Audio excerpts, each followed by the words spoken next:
I hope you're not as nervous as Amanda was for her first interview in the movie. I'm freaking out. Just kidding. I know I'm happy to do this. I feel like, although there's been a lot of like, I'm just like fixing my crazy hair.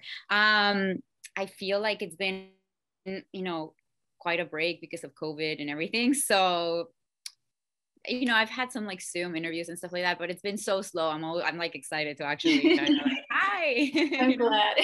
Yeah. So, I watched the movie last night and I thought it was really sweet. And I don't like it when people think of rom-coms as like this sort of guilty pleasure because it's something that's made for women, because I think, especially during times like right now, we could all use movies that are like lighthearted and have a happy ending. So, in Feel my good. opinion, rom-coms are for anyone who enjoys them, right? Would you agree? I mean, that's what I think. It's I definitely think there's like a stereotype, that it's mostly women who like them or whatever. But I feel that sometimes guys don't like to admit that, they like them, and they actually sit there and watch it with whoever and they actually enjoy it. They have a good laugh, they have a good, moment. Like, I actually have friends. Maybe they're just like very open with their feelings or whatever, or they, just because we're friends, they tell me. And, we used to watch like Sex and the City or just like whatever movies, and, they would enjoy them. So I know that they actually enjoy watching these type of movies, and they even cry, or whatever. So yeah, and I think it's one of those like easy to watch kind of thing that you could watch with friends or with your family, and it just kind of have a good time and a good laugh, and then feel good about it, just kind of remember that there's love, and no matter what hardships you're going to, your friends are there for you, your family's there for you. Like, if you work hard and you believe, and that kind of inspiration sort of thing. Exactly. I agree. Absolutely. Yeah. And I really admire how your character, Amanda, how her passion is more important to her than money. Yeah. Yes, and I think she says this job feeds her soul. Do you feel the Yes, same way about acting? I do actually. Yeah. I was just gonna say, it's funny that you make that comparison, because um every time I'm working, I literally even say it out loud. I'm just happy to be working. I'm happy to be on the set.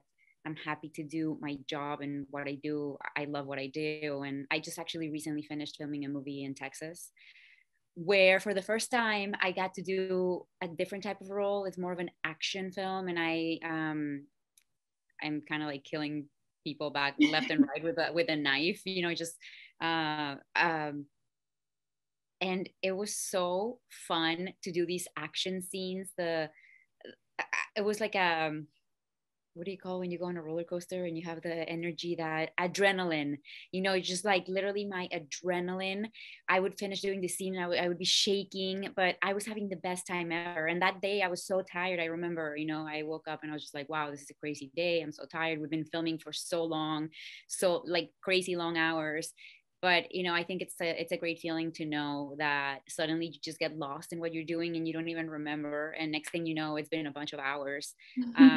So I do feel very blessed, and I always encourage people to do what they love, because at the end, I think that if you're really doing something that you're passionate about, that you really like, you're gonna excel, because you're just gonna do it because you enjoy it. So you'll do so well that no matter what it is, somehow you'll end up actually maybe being so successful that you make the money, but that's just a result of doing what you love. So I mean, why not make some money while you're at it? You're at Right. it doing what you like. But I feel like the beginning part has to be that you do what you love and Yeah, enjoy your life. do it for the right reasons, right? Yes. So you were speaking about the knife training, and I saw that on your Instagram, and I thought it's so cool how you get to learn these new skills as an actress. So Right. did you learn anything new for Made for You with Love, like how to sew maybe? I had to learn a few things, not they didn't put a lot of emphasis on kind of like long scenes where like I was actually kind of like making a full on dress or anything like that, but there were a few things that you, as an actress, you want to make sure that if you're playing this character, that you look credible, you sound credible, you feel credible, you know, even if it's just for you to feel that what you're doing translates. So I had to kind of practice or go over, you know, when I'm drawing the dresses, because in real life I'm a horrible, like I can't even draw like a stick like I'm horrible, like I can't even tell you, it's embarrassing.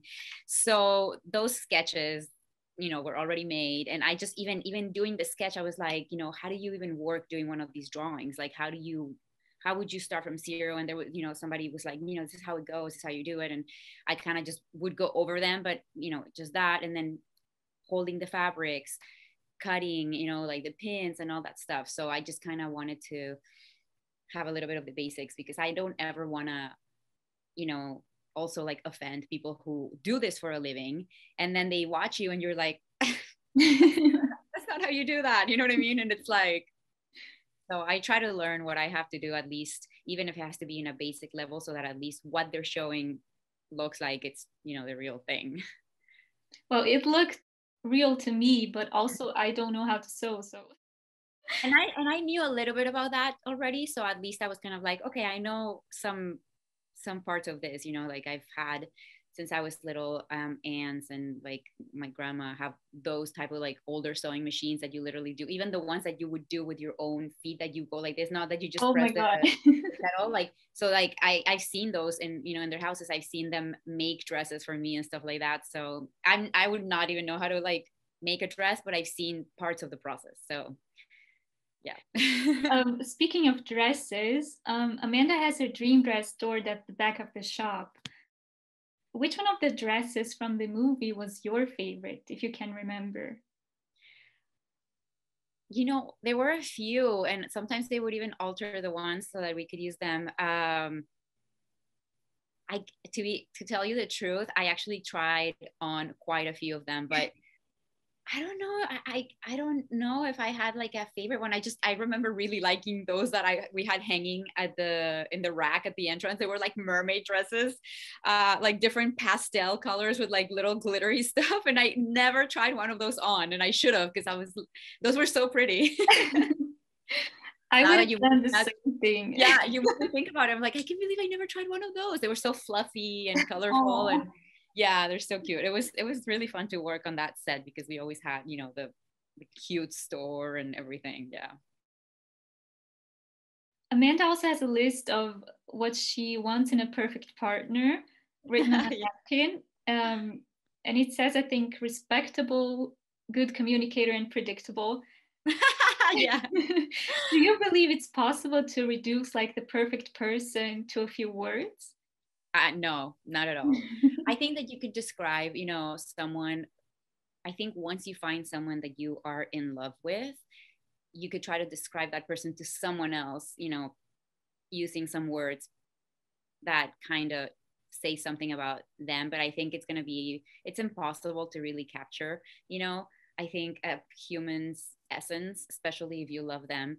And also I think that it's funny, because even the whole predictable thing, it's like she thinks she wants a predictable guy, yet that's really not what she wants, you know what I mean? That's, sometimes I find it really interesting that we think we want a certain thing, but in all reality, that's not really what's best for us sometimes, or it's not really what's gonna move or capture us, or that we're gonna end up falling in love with. I've had in my life, sometimes it doesn't even have to be about love, just like if you think you want, you know, whatever, and then something else comes your way and you're like, oh wow, I never thought I would want this, but now that I have it, like I'm so excited and happy, or whatever, you know, like open your eyes to a whole new thing that you were not even thinking about. So I think, especially when it comes to love, you know, sometimes you think you know what I want, and you have an idea of what you're attracted to or whatever, but like at the end of the day, you just kind of have to go with the flow, and you know, just let your heart guide you. It sounds so cheesy, but it's kind of like, True. you know, it's just the truth. Like Yeah. that's how it works. So yeah. So instead of asking you what three qualities you would want in a partner, I'm going to Mhm. ask you what, if you have three words of three things that you would absolutely not want in a partner. Well, it's funny almost that I would say maybe that gosh, no, that's hard. I was gonna say like I don't want predictable because I feel like you would want some surprise here and there. True. um I don't want someone with that doesn't have a sense of humor. So I like, funny sense of humor. I wouldn't want someone that only cares about money. I guess Absolutely. those things. That's a good list to write down. Yeah, yeah. It's Um, when people ask me to like tell me three, I'm like my literally I short circuit. I'm just like, oh my god, three things, like, and then we hang up, and I'll be like, I know three more things that I could have told her. Feel free to email them later if you Yeah, remember. right. Like, So, or I also another good one. I feel that like I wouldn't want someone that just cares about looks. absolutely Yeah. agree. Um, I respect how Amanda takes her time with dating after her heart's been broken. I mean, everyone deals with heartbreak differently, I guess, but as it says in the movie, she created something beautiful out of hardship, which I think is great. Do Yeah. you believe that such challenges in life are necessary to grow as a person and to make your dreams come true? I think there are people who are more mature than others, and I'm sure they might grow and understand things a little bit better than others. I personally think that I'm not one of those. So I find myself having to experience things, to make mistakes, to have the hardships, and then learn from them. Like if I don't experience it, if I don't go through it, if I don't do like, then it seems to me that even if I try to like just imagine like if somebody makes a mistake and I'm like, I should learn from their mistake.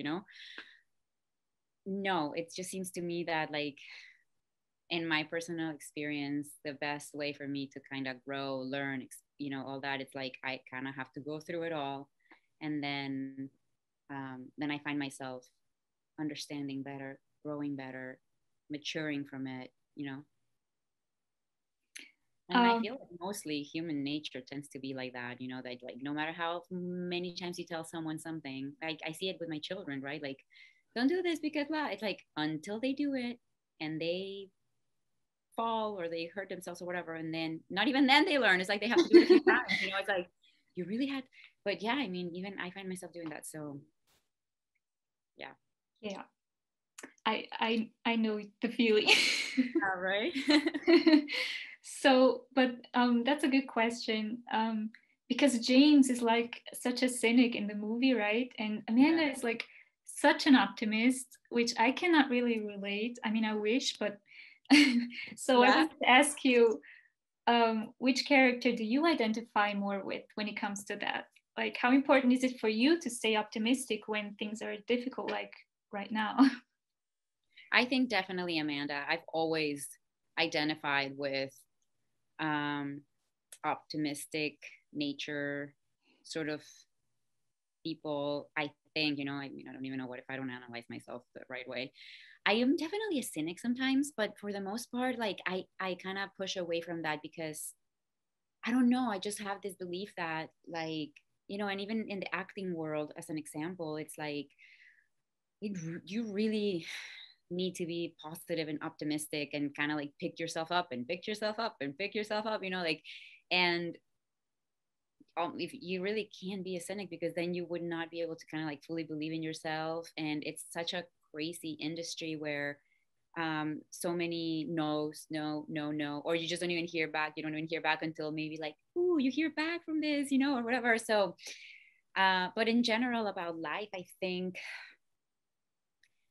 I definitely side more with trying to always look at the bright side, or even when something bad happens or something really stressful happens, I always try to say like, okay, get out of your own bubble and like look at the bigger picture. Um, just kind of like if you really looked at it from the outside, like would this really be a big problem? And then everything becomes so small, something that you can just work on, fix, it'll be fine. You know, you'll be okay. As I always go back to, like thinking like, okay, I'm healthy. Like if I have my health, like I can just, no matter what happens, you can just pick yourself up and try again, or fix it, you know, do whatever you have to do to move on or whatever. So yeah, I always try to have that mentality. And I'm not saying that I'm always like that. I'm definitely kind of like on my like crap days and I'm just like, life sucks, you know, and like whatever, like feeling like sorry for myself and complaining, you know, like if I'm having a crazy day with my kids or it's just kind of like about to explode. But you know, at the end of the day, it's like go back to looking at the bigger picture sort of thing, step out of the bubble, take a breath, you know, be grateful for what you have.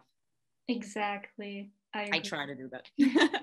I mean, it's human to have bad days, right? Oh my God, 100%. I think it's fine. You know, I almost think it's fine to like every once in a while, like even like sometimes I do that, you know, it's like kind of like whatever, like have a pity party for yourself, like, and then get out of it. Because That's the important part. yeah, because sometimes you just have to, you know, like you can't just be happy all the time. Like, I don't know, it seems impossible. Everyone has like their good and bad days. So yeah. Absolutely. I love the shirt you're wearing, by the way. I keep looking at it. Thank you. Coming up. I thrifted it, so I have no idea where it's from. Really? Yes. Amanda would like that. Right. That's why I wore it. Yeah.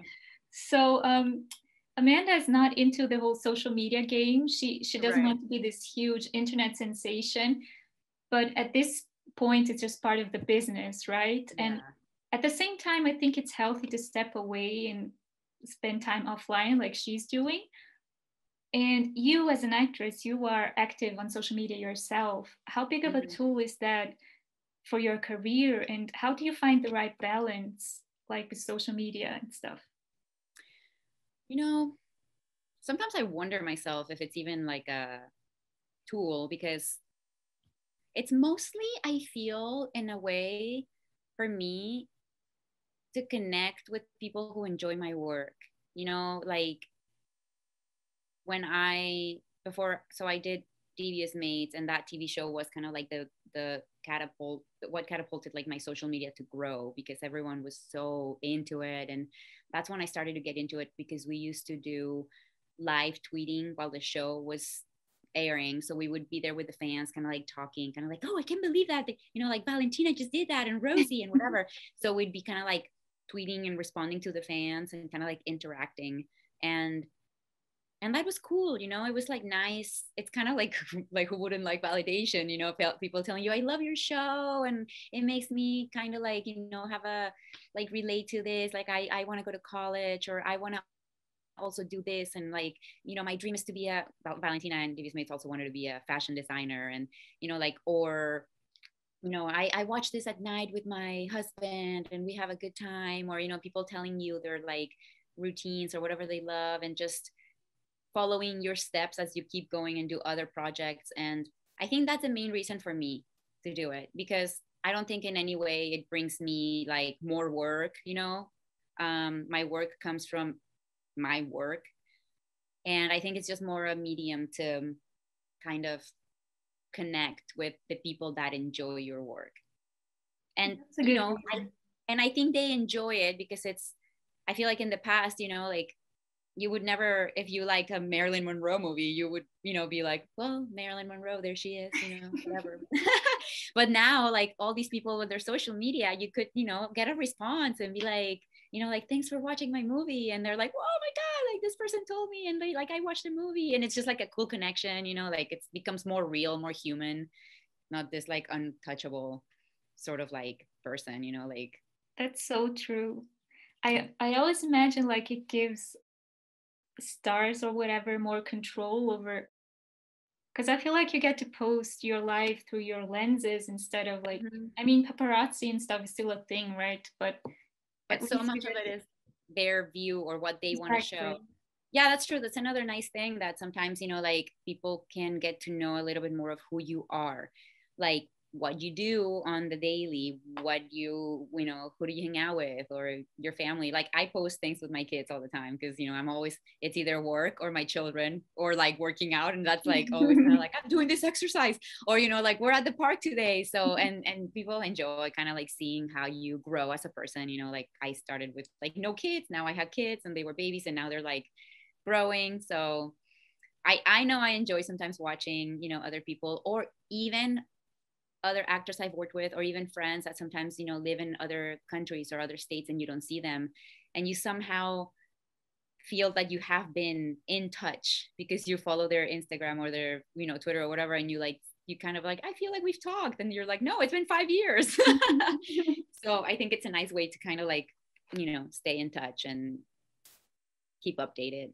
Absolutely, especially like during this whole thing. I'm Yeah, so nobody grateful. can see anyone. Exactly. Yeah, my father lives in Brazil, so I'm really glad I get to Yeah. text and everything.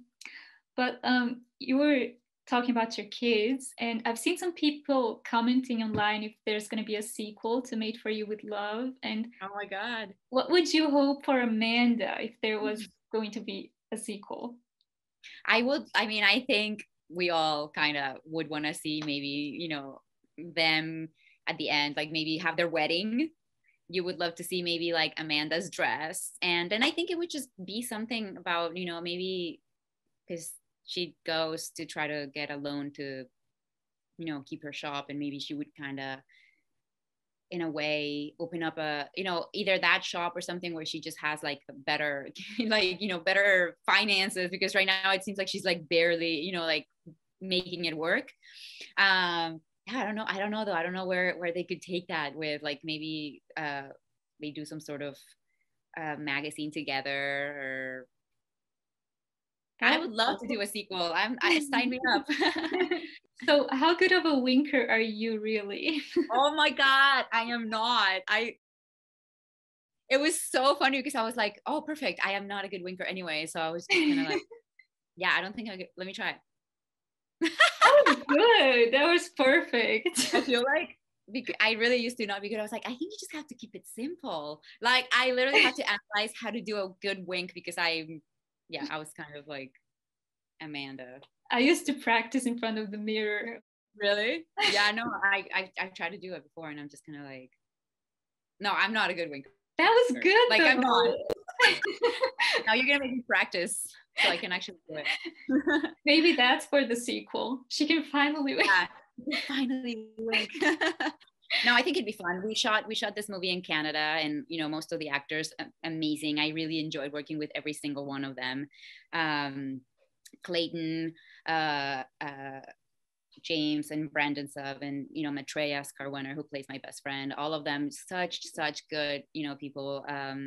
And so I'd love to go back to Canada and work with my Canadian friends. Do a And I sequel. love to see it. So, on that note, thank It you was so, so so much cool. for your time. Thank I really you. appreciate talking to you, and I wish you all the best with all your movies. Thank you so much. Thanks for having me. I hope you guys enjoy the movie, and hope to talk to you soon. Bye. Bye. Thank you.